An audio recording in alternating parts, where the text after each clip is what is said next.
주신 말씀을 가지고 보혜사 성령 강림의 유익이라는 제목으로 함께 은혜를 나누고자 합니다. 예수님께서 이 땅에 오셔서 사역하실 때 그 시대는 유대 사람들이 메시아를 학수고대하고 있던 때였습니다. 당시 유대는 나라를 잃고 로마의 통치 아래에 있었습니다.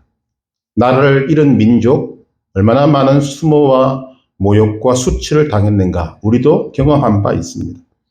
그들의 마음속에 위대한 메시아가 나타나서 유대를 로마로부터 독립시켜 주기를 기다리는 마음이 전 유대인들에게 있었다는 것입니다. 그러던 어느 날 그들에게 기쁜 소식이 들렸습니다. 메시아가 나타났다라는 소문이 온 유대 땅에 퍼진 것입니다. 회개하라 천국이 가까이 왔느니라 하며 능력 있게 말씀을 전하고 세례를 베풀었던 세례 요한이 내 뒤에 오시는 이는 능력이 너무 크셔서 나는 그의 신발끈을 풀기도 감당하지 못하겠노라 했기 때문입니다. 또 예수님께서 세례 요한에게 세례를 받으실 때 하늘문이 열리고 영광의 빛이 비치며 성령이 비둘기같이 임하고 하늘에서 소리가 들렸습니다. 이는 내 사랑하는 아들이요 내 기뻐하는 자라. 듣도 보도 못한 하늘의 음성이 들린 것입니다. 이 말을 들은 유대인들은 그들이 눈으로 보이고 귀로 들리고 가까이에서 접할 수 있던 이분이 바로 기다리던 메시아다라고 생각한 것입니다. 유대인들의 기대를 한 몸에 받은 예수님은 가시는 곳마다 죄인의 죄를 용서하시고 모든 병을 고쳐주셨습니다. 예수님이 말씀하시니까 바람과 파도도 순종해서 잠잠해졌고 떡 5개와 물고기 5마리로 5,000명 이상을 먹이시는 그리고 12바구니가 남는 기적도 행하셨습니다. 유대인들이 지금까지 바랬던 메시아의 모습 그대로 보여주시고 계신 것입니다. 먹는 것도 해결해 주시고 병도 고쳐주고 귀신도 쫓아내고 이런 메시아라면 우리가 생명을 바쳐 세워야 한다. 이런 마음을 가지게 되었다는 거죠. 예수님을 따르던 제자들도 마찬가지였습니다. 그러나 예수님은 이들의 기대와 소망과 다르게 십자가를 짊어지고 인류의 죄를 대속하려고 오신 것입니다. 그래서 때가 되어서 이제 예수님의 자신의 목적을 밝히실 때가 되었을 때 자신이 예루살렘에 잡혀가서 유대인과 로마 사람에게 잡혀서 십자가에 못 박혀 죽으실 것과 사흘 만에 부활하실 것과 하늘로 올라가실 것을 말씀하셨습니다. 이 말을 들은 많은 사람들이 낙심하여 예수님에게서 돌아서게 되었습니다. 예수님을 따르던 제자들, 가정도 버리고 집도 버리고 모든 것을 버리고 예수님을 쫓았던 제자들은 낙심이 더 컸습니다. 실망했습니다. 제자들은 예수님이 왕이 되시면 자기들은 장관이 되어서 나라를 다스릴 꿈을 꾸었습니다. 그런데 말씀을 듣고 보니 그들의 기대와 소망이 물거품처럼 사라지게 된 것입니다. 제자 중 가룟 유다는 예수님을 은 30에 팔아버릴 계획까지 세웠습니다. 그때 하신 말씀이 오늘 말씀입니다. 예수님께서는 내가 떠나가서 너희에게 보혜사 성령을 보내주리라. 내가 떠나가는 것이 너희에게 유익이라 말씀하셨습니다. 이때 제자들은 이 말씀을 도무지 이해할 수 없었습니다. 그러나 때가 지나가고 얼마 지나지 않아서 예수님은 말씀하신 대로 십자가를 지셨고 죽으셨고 사흘 만에 부활하셨습니다. 그리고 40일을 머무시다가 하늘로 올라가셨습니다. 예수님이 승천하시고 난 이후에 10일 후에 제자들은 예수님의 말씀에 순종해서 모여서 기도하다가 성령을 받게 되었습니다. 그러자 성령을 받자 예수님이 하셨던 말씀이 다 이해되기 시작했고 깨달아지기 시작했습니다. 그리고 그들은 성령 충만하여 성령의 말하게 하심을 따라서 예수님을 전하고 복음을 전하기 시작했습니다. 그때로부터 300년이 지나고 난 다음 예수 믿는 자들을 그렇게 핍박했던 로마가 십자가 앞에 항복하고 기독교를 공인해버렸습니다. 그리고 수많은 유럽의 나라가 기독교 국가가 되었습니다. 예수님이 말씀하신 그 말씀이 이루어진 것입니다. 내가 떠나가는 것이 너희에게 유익이라. 즉 성령이 오심이 너희에게 유익이라. 그 말씀입니다. 예수님이 떠나가시고 성령님이 오신 것이 우리에게 유익입니다. 그럼 그 유익이 무엇인가 하는 것입니다. 보혜사 성령님이 우리에게 오시면 어떤 유익이 있는가? 우리는 이 말씀을 듣기 전에 성경이 무엇을 말하고 있는가를 보아야 됩니다. 성경은 창세기에서부터 요한계시록까지 정말 우리가 읽기에 버거운 책입니다. 이해 못할 말씀들이 너무 많이 있습니다. 그런데 이 말씀을 다 추격하고 정말 정수만 남기면 단순해집니다. 바로 그것이 무엇인가? 예수님. 성경의 초점은 예수님에게로 향하고 있다는 것입니다. 즉 예수님을 아는 것이 너무나 중요한 것입니다. 그럼 우리는 예상해 볼 수 있습니다. 예수님께서 내가 떠나가고 보혜사 성령이 오는 것이 너희에게 유익이라고 하셨을 때 과연 보혜사 성령님이 우리에게 주는 유익이 무엇일까? 여기 다 초점이 맞춰져 있는 것입니다. 첫째로 보혜사 성령님이 우리에게 오시는 유익은 예수 그리스도를 올바르게 알게 해주십니다.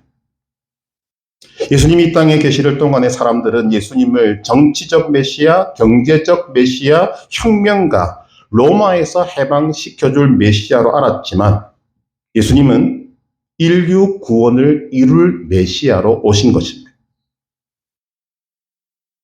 예수님이 하시는 일을 보고 기적을 보고 사람들은 이제 메시아다라고 했지만 예수님께서 인류 구원의 목적을 이룰 메시아인 것은 몰랐다는 것입니다. 그래서 예수님이 십자가에서 죽으시자 다 예수님을 떠난 것입니다. 그러나 보혜사 성령님이 오시자 예수님이 이 땅에 오신 목적을 알게 하셨고 예수님이 어떤 분이신가를 알려주신 것입니다. 그리고 그들이 안 예수님을 전하고 예수님의 복음을 전하게 되었을 때 수많은 사람들이 예수님의 이름 앞에 무릎을 꿇게 된 것입니다. 이런 일이 일어나게 된 이유는 보혜사 성령님께서 예수님에 대해서 올바르게 알려주셨기 때문입니다.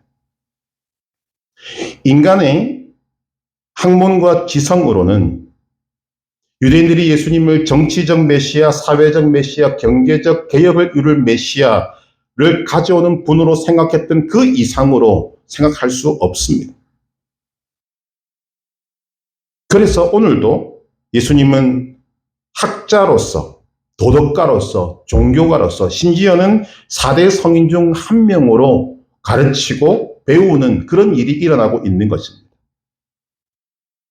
예수님이 누구신지를 모른다는 거죠. 이것을 알게 하는 분이 바로 성령 하나님이십니다. 성령 하나님이 알게 하신 것이 무엇입니까? 예수님은 말 그대로 그리스도로, 메시아로, 그리고 주와 그리스도로 이 땅에 오셨습니다. 사도행전 2장 36절 너희가 십자가에 못 박은 이 예수를 하나님이 주와 그리스도가 되게 하셨느니라. 이것을 누가 알려줍니까? 성령님이 알려주십니다. 요한복음 16장 12절 13절 오늘 말씀에 보면 내가 아직도 너희에게 이를 것이 많으나 지금은 너희가 감당하지 못하리라. 그러나 진리의 성령이 오시면 그가 너희를 모든 진리 가운데로 인도하시리니 그가 스스로 말하지 않고 오직 들은 것을 말하며 장래일을 너희에게 알리시리라. 성령 하나님이 예수 그리스도를 바르게 알려주시지 않으면 예수 그리스도를 알 수가 없다는 것입니다. 예수님을 모르면 구원도 없습니다. 왜냐하면 예수님을 아는 것이 구원이기 때문입니다.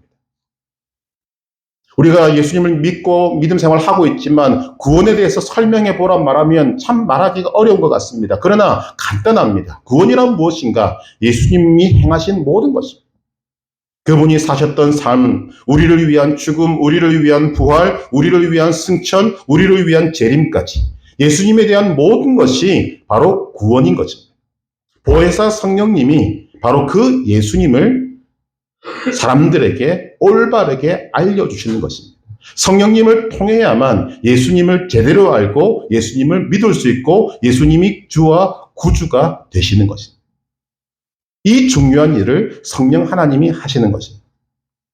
또한 성령 하나님은 예수님을 통해서 우리에게 세 가지를 알려주신다고 말씀합니다. 첫 번째, 성령님은 먼저 예수 그리스도와 죄의 문제에 관해서 알게 하십니다. 8절, 9절 같이 읽겠습니다. 그가 와서 죄에 대하여 의에 대하여 심판에 대하여 세상을 책망하시리라. 죄에 대하여라 함은 그들이 나를 믿지 아니함이요. 우리는 사람들이 어떤 방식으로 행복을 추구하는가를 알고 있습니다. 과학을 발달시키고 지식을 보급하고 사회제도를 향상시켜서 유토피아를 건설하려고 합니다. 그러나 이상한 것은 분명히 다 같이 행복을 추구하고 시설을 발달시키고 과학을 발달시키고 정말 상상할 수도 없는 그런 세상으로 나아가는데 우리 안에 있는 죄의 문제는 해결하지 못하더라는 것입니다. 서로 미워하고 죽이고 방탕하고 삶의 방향을 잃고 헤매고 절망에 허덕이는 문제를 해결하지 못하더라는 거죠. 또 나라와 나라가 대적하여 일어나고 같은 민족끼리 싸우는 문제 해결 못합니다. 왜 못하는가? 원인을 모르기 때문에. 성령은 오늘 우리 인간이 왜 이런 지경에 처하게 되었는가 하는 근본적인 원인이 하나님을 믿지 않는 데 있다는 것. 하나님을 배반한 무서운 죄에 있음을 우리에게 알려주시고 지적하시고 그리고 이 죄의 문제를 해결할 수 있다고 가르쳐 주십니다. 인류의 조상 아담이 죄를 범한 이후에 의인은 없나니 하나도 없으며 라고 하신 것처럼 모든 사람이 죄인입니다. 그 때문에 하나님이신 예수님이 이 땅에 오신 것입니다. 죄 없으신 예수님이 우리를 대신해서 십자가에 달리셔서 피를 흘리시고 우리의 죄값을 대신하여 죄값을 치르자 이제 우리를 괴롭혔던 죄와 저주와 절망과 사망이 다 철폐하게 된 것입니다. 누구든지 예수님을 믿고 의지하기만 하면 죄를 용서받게 되는 것입니다. 죄 중에 가장 심각한 죄가 무슨 죄입니까? 하나님을 믿지 않은 죄입니다. 예수님을 믿지 않은 죄입니다. 성령님께서는 예수님이 죄에서 구원하시는 구주가 되심을 알게 하시고 예수님을 믿을 때 우리의 죄가 다 사해짐을 알게 하셔서 죄인인 인간을 구원으로 인도하시는 것입니다. 예수님과 관련된 첫 번째 죄의 문제를 언급합니다. 두 번째 의에 대해서도 말씀하십니다. 10절 같이 읽습니다. 의에 대하여라 함은 내가 아버지께로 가니 너희가 다시 나를 보지 못함이요. 내가 아버지께로 가니 우리는 좀 상상의 나를 펼쳐야 합니다. 생각을 해야 한다는 거죠. 예수님께서 우리를 대신하여 십자가에 못 박혀 죽었다가 3일 만에 부활하심으로 우리의 모든 죄, 저주, 사망의 빚이 다 청산되었습니다. 그리고 예수님은 승천하셔서 아버지께로 가셔서 하나님 보좌 우편에 앉아 계신다고 말합니다. 예수님께서 하나님 보좌 우편에 앉아 계신다라는 말은 오늘 우리에게 시사하는 바가 매우 큰 것입니다. 우리에게 이 땅에서의 삶이 전부가 아니라는 것을 가르쳐 주시기 때문입니다. 이 땅에서 우리는 나그네와 같이 잠시 머무는 것입니다. 이 땅에서의 삶이 끝나면 죄인은 하나님 앞에 설 수 없지만 예수께서 우리의 모든 죄를 다 청산해 주셨기 때문에 우리도 새하늘과 새 땅으로 올라가서 하나님 앞에 우리가 서게 되는 것입니다. 여러분, 인간에게 가장 놀라운 은혜가 있고 축복이 있다면 하나님 앞에 서게 되는 것입니다. 그 일을 예수님이 이 땅에 오셔서 이루신 것입니다. 그런데 이것을 누가 알게 하는가? 바로 성령 하나님이 알게 한다는 것입니다. 여러분, 우리가 좀 유명한 사람 앞에 나가는 것도 사람이 참 부담스러운 것입니다. 또 영광스러운 것입니다. 그러나 인간은 하나님 앞에 설 수 없었습니다. 없었던 존재였습니다. 그러나 예수님께서 십자가를 지고 죽으시고 부활하심으로 우리는 예수님의 보혈을 힘입어서 하나님 앞에 서게 된 것입니다. 이것이 어떤 의미가 있는가를 알게 하는 것이 바로 성령 하나님이십니다. 또한 성령님은 심판에 대하여도 말씀하십니다. 11절 있습니다. 심판에 대하여라 하면 이 세상 임금이 심판을 받았습니다. 이 세상 임금, 여러분 이 세상에는 눈에 보이지 않는 세상 임금이 있습니다. 바로 사탄 마귀입니다. 에베소서 6장 12절 우리의 씨름은 혈과 육을 상대하는 것이 아니요 통치자들과 권세자들과 이 어둠의 세상 주관자들과 하늘에 있는 악의 영들을 상대함이라. 바로 그 존재가 사탄 마귀입니다. 본래 하나님께서는 천지만물을 창조하시고 아담으로 하여금 이 땅을 다스리게 하셨습니다. 그러나 아담이 마귀의 꾀임에 빠져서 하나님을 배반하고 반역하여 자신에게 주어진 세상을 다스릴 권세를 마귀에게 빼앗겨버렸습니다. 이 세상 임금이 바뀐 것입니다. 그래서 마귀는 세상의 왕이 되어서 세상을 다스리고 예수님의 말씀처럼 도둑질하고 죽이고 멸망시키는 일을 지금까지 계속하고 있는 것입니다. 그런데 예수님이 이 땅에 오셔서 십자가를 지시고 죽으셨다가 부활하심으로 이 세상 임금인 사탄 마귀가 심판을 받았습니다. 이 말이 구체적으로 무슨 의미인가? 인간에게 걱정, 의심, 염려를 주고 불안하게 만들고 초조하게 만들었고 절망을 가져왔던 세상 임금이 심판을 받았다. 가정을 파괴하고 사회를 죄악으로 만들고 우리가 바라보기 끔찍한 이런 인간의 모습으로 가득하게 만들었던 그 세상 임금이 예수님의 십자가로 말미암아 심판을 받았다는 것입니다. 예수님의 보혈로 인간을 사탄에게 묶어놓았던 죄가 청산되었습니다. 이로 인해 하나님의 생명에서 떨어지고 하나님과 원수되었던 사람들이 예수님의 십자가, 예수님의 보혈로 말미암아 하나님의 생명에 다시 접붙임을 당하게 되고 마귀의 묶임에서 놓여나서 하나님과 화목하게 되어서 하나님의 품에 안기게 된 것입니다. 이것이 하나님의 자녀의 모습입니다. 세상 임금을 심판했다. 예수님이 세상 임금인 사탄 마귀를 이겼다, 승리했다는 말입니다. 마찬가지로 예수님의 보혈로 구원받은 사람은 저와 여러분은 예수 그리스도의 이름으로 마귀를 대적할 수 있습니다. 마귀에게 명령할 수 있습니다. 마귀를 이길 수 있습니다. 이기셔야 합니다. 야고보서 4장 7절 마귀를 대적하라. 그리하면 너희를 피하리라. 여러분 이것을 누가 알게 하십니까? 성령 하나님이 알게 하십니다.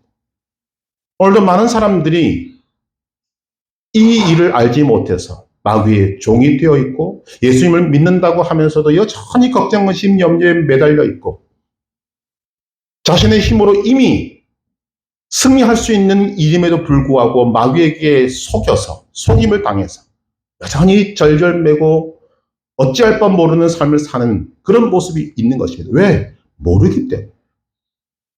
보혜사 성령님은 예수님에 대해서 예수님과 우리와의 관계에 대해서 올바르게 알려주십니다.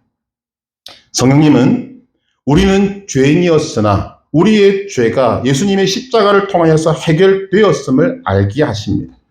우리가 사는 이 땅이 영원한 처소가 아니라 지나가는 나그네 삶임을 알게 하시고 우리의 영원한 집은 하늘에 있다고 알려주십니다. 예수 그리스도로 말미암아 우리가 이 세상 임금인 마귀를 이기고 마귀의 사슬에서 놓여놨음을, 해방되었음을 알려주십니다. 성령이 오시기 전에는 아무도 몰랐습니다. 그런데 성령님이 알려주시니까 우리가 아는 것입니다. 그렇다면 우리는 아는 것을 나의 힘으로 삼아야 하는 것입니다. 그래서 예수님이 말씀하십니다. 내가 떠나가는 것이 너에게 유익이라. 보혜사 성령님이 오시는 것이 너희에게 유익이라. 보혜사 성령님은 오셔서 우리에게 예수님이 누구이신가를 올바르게 알려주십니다. 두 번째, 성령 하나님은 예수님이 우리와 함께 계심을 깨우쳐 주십니다. 성령은 예수님이 오늘, 지금 모든 사람과 함께 계심을 알게 하신다는 말씀입니다.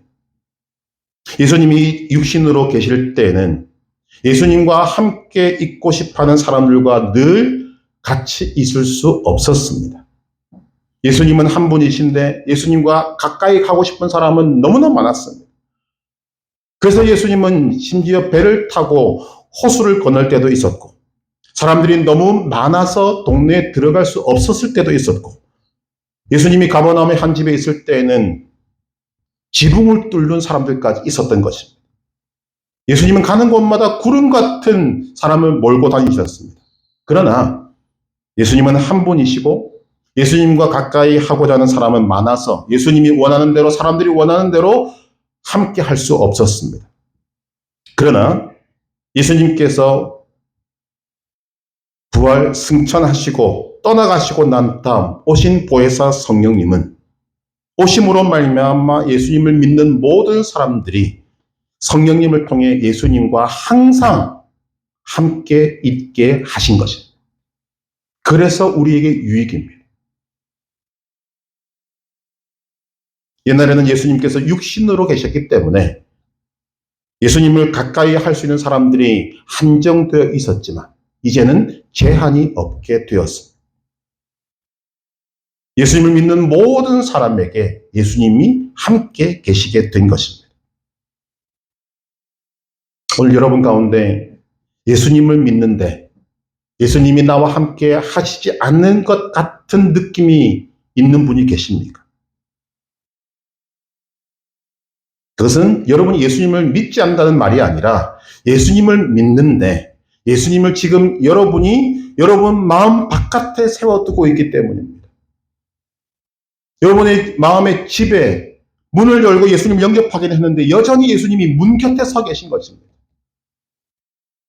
사람이 언제 예수님이 함께 하심을 진정으로 느끼는가? 예수님이 우리의 집 중앙에, 안방에 모셔드릴 때 느끼게 되는 것입니다.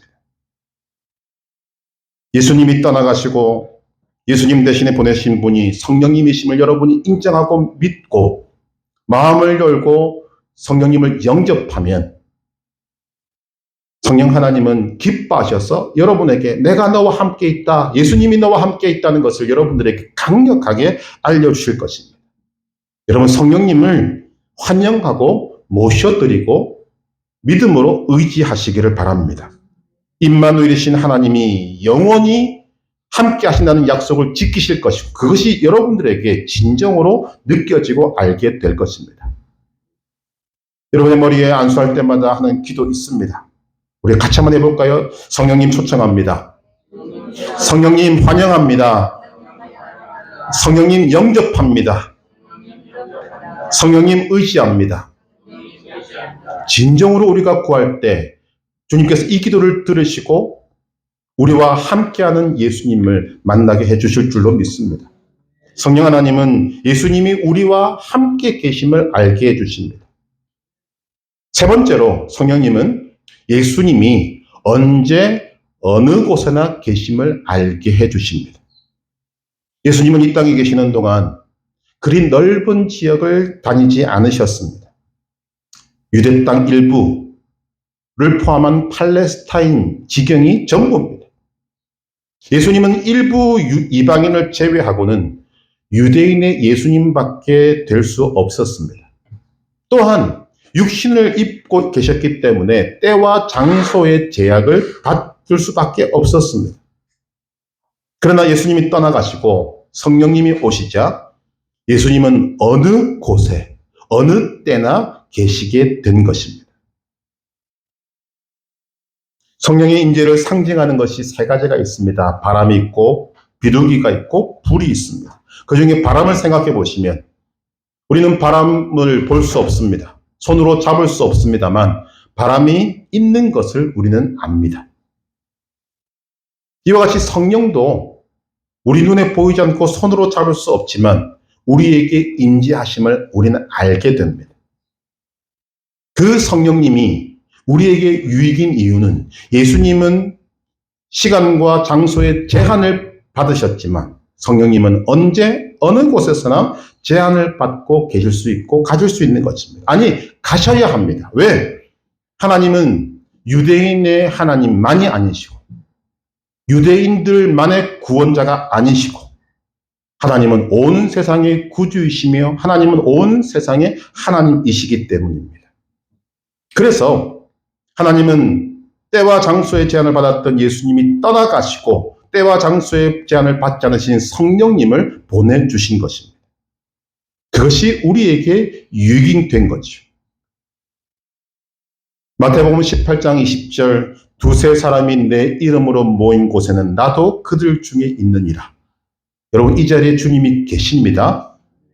마태복음 28장 20절 볼지어다 내가 세상 끝날까지 너희와 항상 함께 있으리라. 예수님께서는 육신을 입고 이 땅에서 제한된 시간과 장소에서 하셨던 사역을 보혜사 성령 하나님을 통하여 시간과 장소의 제한을 받지 않고 지금도 계속하고 계십니다.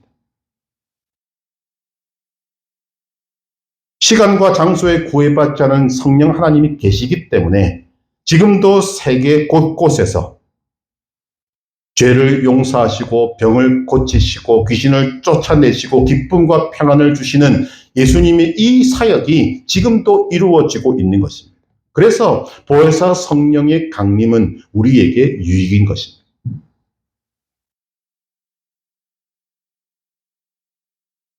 마지막 네 번째로 성령 하나님은 이전보다 예수님보다 더 큰 일을 행하심을 알게 하십니다. 성령님은 예수님께서 이 땅에서 하신 일보다 더 큰 일을 하십니다. 예수님이 이 땅에 오신 것은 인류를 구원하기 위해서였습니다. 예수님께서는 죄와 싸워 이기고 저주와 절망과 사망의 권세를 패하기 위해서 오셨습니다. 그래서 예수님의 목표는 십자가였습니다. 예수님께서는 십자가를 향해 가시면서 그 십자가의 길 가까이 있는 사람들을 구원하시고 사람들의 병을 고치시고 사람들에게서 귀신을 쫓아내 주셨습니다. 그러나 예수님 다음에 오신 이 성령님은 예수님께서 직접 구원하시고 고치신 사람들과는 비교할 수 없을 정도로 많은 사람들에게 예수님의 구원을 나누어 주기 위해서 오신 것입니다. 오늘 15절 말씀을 같이 읽어보면 이렇습니다. 읽습니다. 그가 내 영광을 나타내리니 요한복음 16장 15절 읽어드립니다. 요한복음 16장 15절 그가 내 영광을 나타내리니 내 것을 가지고 너희에게 알리시겠습니다. 물은 아버지께 있는 것은 다 내 것이라. 그러므로 내가 말하기를 그가 내 것을 가지고 너희에게 알리시리라. 그가 내 것을 가지고 너희에게 알리시리라. 내 것은 예수님의 것을 말합니다. 예수님의 것이 무엇입니까? 십자가와 부활을 통해 우리의 죄를 사해 주시고 구원을 얻게 하심을 말하고 있습니다. 이것을 성령님께서는 퍼뜨려서 모두에게 알리시고 나눠 주신다고 하시는 것입니다. 그래서 예수님께서 좁은 지역에서 일정한 시간 외에는 사역하지 않으셨던 그 일을 뛰어넘어서 이제 성령 하나님은 전 세계에서 이 일을 행하시는 것입니다. 예수님 당시에 예수님을 만난 사람들은 모든 병을 고침받았습니다. 그런데 오늘날은 전 세계에서 예수 그리스도의 이름으로 병이 낫습니다. 예수님 당시에는 유대 땅에서만 일어났다면 지금은 전 세계에서 일어나고 있는 것입니다. 그래서 말씀이 이루어지는 것입니다. 성령님께서 오셔서 예수님의 것을 알리시고 나누어 주겠다고 말씀하셨으므로 성령 하나님을 통하여서 지금도 세계 곳곳에서 가난한 자에게 복된 소식이 전파되어지고 포로된 자에게 자유가 주어지고 눈먼 자에게 회복이 일어나고 눌린 자에게 자유가 주어지게 되고 있는 것입니다. 이런 성령의 역사를 가장 싫어하는 것이 세상 임금인 사탄입니다. 그는 졌지만 여전히 이런 일을 방해하려고 합니다. 대표적인 것이 무엇인가 하면 어떤 사람들은 말합니다. 은사가 끝났다. 기적은 끝났다 말하지만 이건 철저하게 마귀의 속임수에 넘어간 것입니다. 우리 교회에서 여러분 일어나고 있지 않습니까? 믿음으로 기도할 때 여러분에게서 답답했던 마음이 뽑혀나가고 육신의 질병이 낫는 일이 일어나고 있지 않습니까? 그 일은 설명할 수가 없는 거죠. 기적이 끝났는데 어떻게 그런 일이 일어납니까? 예수 그리스도 이름으로 기도했는데 그런 일이 일어났는데 어떻게 설명하시겠어요? 그 일을 성령 하나님이 하시는 것입니다. 마가복음 16장 17절 18절 믿는 자들에게는 이런 표적이 따르리니 곧 그들이 내 이름으로 귀신을 쫓아내며 새 방언을 말하며 뱀을 집어 올리며 무슨 독을 마실지라도 해를 받지 아니하며 병든 사람에게 손을 얹은 즉 나으리라. 우리는 성경 말씀을 있는 그대로 보셔야 됩니다. 누구에게? 목사에게? 아닙니다. 믿는 자들에게. 여러분 예수님을 믿지 않습니까? 여러분의 믿음을 가지고 이런 일들을 행할 수 있다는 것입니다. 행하셔야 합니다. 히브리서 13장 8절은 말합니다. 예수 그리스도는 어제나 오늘이나 영원토록 동일하시니라. 예수 그리스도가 어제나 오늘이나 영원토록 동일하신데 예수님의 역사도 동일하게 나타나는 것이 맞지 않습니다. 어제나 오늘이나 영원토록 동일한 예수님의 역사를 보다 더 크게, 보다 더 광범위하게 이루시는 분이 성령 하나님이십니다. 우리가 성령 하나님을 의지해야 될 이유가 충분한 거죠. 더군다나 성령 하나님은 예수님께서 직접 천거하신 분입니다. 그것도 내가 떠나가는 것이 너희에게 유익이라고 하시면서까지 성령 하나님을 인정해 주십니다. 그 유익이 오늘 우리에게 임한 것입니다. 우리가 어떻게 눈으로 본 적도 없고 직접 검증한 적도 없는 저 먼 이스라엘 땅에서 일어난, 그것도 2000년도 훨씬 전에 일어났던 그 십자가 사건을 내게 일어난 사건으로 알 수 있고 믿을 수 있습니다. 무덥지만 이 좋은 날 우리가 왜 야외로, 들로, 산으로, 바다로 가는 모든 것들을 팽개치고 이 자리에 나와서 세상 사람들이 답답하게 보는 예배를 드리고 앉아 있습니다. 성령 하나님이 우리를 인도하셨기 때문입니다. 보혜사 성령 강림의 유익이 무엇입니까? 성령 하나님은 오셔서 예수님을 올바르게 알려주십니다. 예수님이 우리와 함께 계심을 알려주십니다. 예수님이 언제 어디서나 우리와 함께 계심을 알려주십니다. 예수님보다 더 큰 일을 하심을 알려주십니다. 그런데 여러분, 이 놀라운 일이, 성령의 유익은 예수님을 믿고 구원받은 사람에게만 주시는 축복이라는 것입니다. 고린도전서 2장 14절을 보면 육에 속한 사람은 하나님의 성령의 일들을 받지 아니하나니 이는 그것들이 그에게는 어리석게 보임이요 또 그는 그것들을 알 수도 없나니 그러한 일은 영적으로 분별되기 때문이라. 성령님이 하시는 일들은 다 영적인 일들입니다. 오직 영적으로만 분별됩니다. 그 영적으로만 분별되는 일을 성령 하나님은 오늘 우리에게 알려주고 계시는 것입니다. 이로써 알 수 있습니다. 저와 여러분은 하나님의 은혜를 받은 사람이고 축복을 무지무지하게 많이 받은 사람입니다. 하늘의 비밀을 우리는 성령님을 통해서 지금 알고 있는 것입니다. 그렇다면 이제 그것을 아는 것으로 끝내서는 안 될 것입니다. 우리는 성령으로 말미암아 은혜를 받고 하나님의 생명과 능력을 체험하고 믿음에 서게 됩니다. 우리가 성령의 인도하심을 받아 나아갈 때 우리는 이 땅에서 예수 그리스도의 승리를 이은 승리를 가지게 될 것이고 성화의 과정을 거쳐서 마지막에는 영화롭고 신령한 몸으로 변화되어서 고통과 저주가 없는 영혼의 세계로 들어가서 예수님과 함께 하나님 아버지를 모시고 영원히 살게 될 것입니다. 이 모든 일이 성령 하나님을 통해서만 이루어지게 되는 것입니다. 우리가 믿고 확신해야 할 일이 있습니다. 우리 안에 성령님이 계십니다. 그러나 그 성령님의 풍성함은 우리에게서 아직 많이 나타나지 않고 있습니다. 예수님이 떠나가시고 성령님이 오시는 것이 너희에게 유익이라고 말씀하신 그 유익이 아직 우리에게서 많이 나타나지 않고 있습니다. 이유가 무엇인가? 우리가 성령님을 많이 신뢰하지 않기 때문에, 성령님을 많이 모르기 때문에, 성령님이 우리에게 어떤 분이신지를 잘 모르기 때문입니다. 성령님이 우리 안에서 지금보다도 훨씬 더 왕성하게 활동을 하실 수 있도록 우리의 모든 것들을 내어드려야 됩니다. 지금 우리 안에 있는 성령님의 운동장이 너무 좁습니다. 너무 작습니다. 그래서 역사가, 능력이 나타나지를 않는 것입니다.